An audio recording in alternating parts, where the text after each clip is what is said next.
Okay. Hey guys, welcome to Hug Aviation.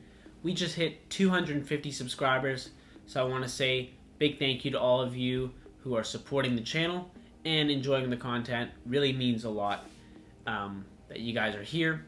And so I wanted to make this video to give you guys an update on what's going to be happening over the next few months, as I'm now here in Purdue, in Indiana, for school.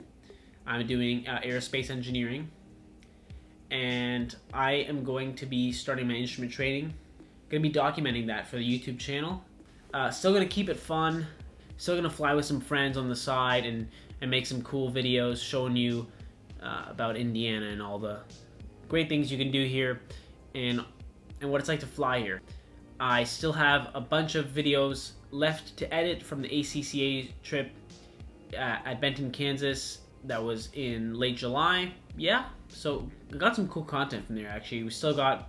I flew a Piper J3 Cub, a Cessna TR-182, the Lockheed 12 that was in the movie Amelia Earhart, and a Beechcraft Bonanza. So all that's going to be coming soon, and it's going to be great. I'm really looking forward to the future of this channel and all the content I have to show you guys.